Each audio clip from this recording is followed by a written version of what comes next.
Hello, xin chào các bạn đã quay trở lại với review 5 phút. Như vậy là sau khi nhà sản xuất đẩy nhanh tiến độ thì trận chung kết cuộc thi đấu hồn đại tái cũng đã đến hồi gay cấn.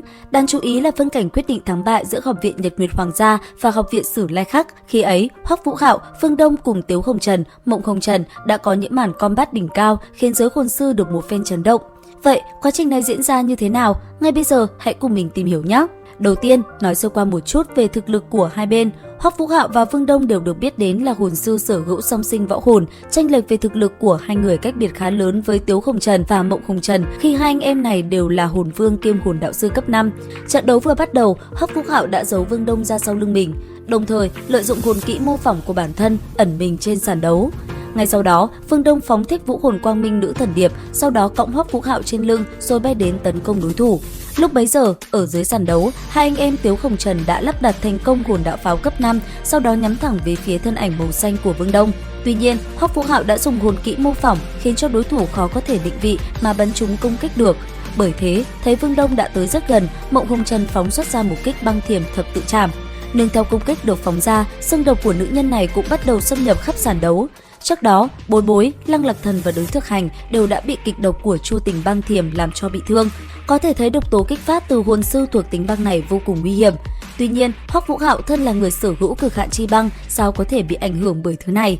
Trong nháy mắt, hắn đã phóng ra băng hoàng thủ hộ bao quanh cả người Phương Đông. Mắt thấy xương độc của mình vô tác dụng, Mộng Hồng Trần quyết định dùng hai thanh kiếm trên tay liên tiếp chém về phía trước. Lần này thì Phương Đông không có ý định né tránh mà huy động hồn lực, bạo phát ra hồn kỹ vạn năm điệp thần trảm.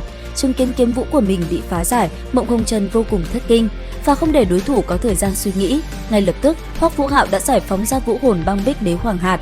Rất nhanh, ảo ảnh một con bọ cạp khổng lồ xuất hiện giữa sàn đấu. Một kích Vĩnh Đông chi vực khiến hàn khí nháy mắt lan tỏa khắp toàn thân, Mộng Hồng Trần gần như ngay lập tức bị đông cứng trên không trung. Từ ngày có được vũ hồn Chu Tình băng thiềm, đã rất lâu rồi cô không biết cảm giác rét lạnh là gì. Nhưng giờ phút này, cơn lạnh buốt phảng phất như chui vào tận xương tủy, làm cả người cô run rẩy kịch liệt. Không bỏ lỡ thời cơ, Phương Đông lập tức kích phát xí dược chắc đao, muốn hạ gục Mộng Hồng Trần ngay lập tức. Nhưng mà Tiếu Hồng Trần đâu phải khoanh tay đứng nhìn, một sợi dây xích màu đỏ rất nhanh đã phóng ra, kéo Mộng Hồng Trần về bên cạnh. Khi đã đứng vững, một tầng ánh sáng màu đỏ sậm lóe lên từ ngực Mộng Hồng Trần. Sau đó, sương mù từ người cô bùng phát rồi lại thu ngược trở về. Một chiêu băng chi phản bộ nhanh chóng hóa giải tác dụng của Vĩnh Đông chi vực. Đến nước này thì rốt cuộc, nàng và Tiếu Hồng Trần quyết định bạo phát ra công kích mạnh nhất của cả hai. Chỉ thấy tất cả hồn đạo khí ở trên người đồng loạt hóa thành bột phấn, sau đó cả hai vươn tay ôm lấy nhau. Chứng kiến một màn này, cảm nhận có gì đó không ổn, Hoắc Vũ Hạo và Phương Đông quyết định liều mạng thi triển ra võ hồn dung hợp kỹ mới nhất của cả hai. Ngay lập tức, vũ hồn Linh Mâu và Hạo Thiên Truy kết hợp với nhau, tất cả thay đổi đều diễn ra trong vài giây ngắn ngủi.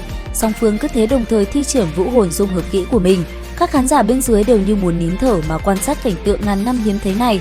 Trên thế giới này có bao nhiêu hồn sư có thể thi triển vũ hồn dung hợp kỹ chứ?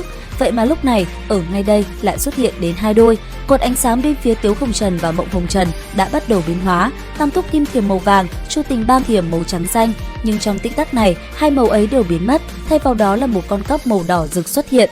Thanh âm hai người cũng hét lên thật lớn, quyến luyến Hồng Trần kích phát.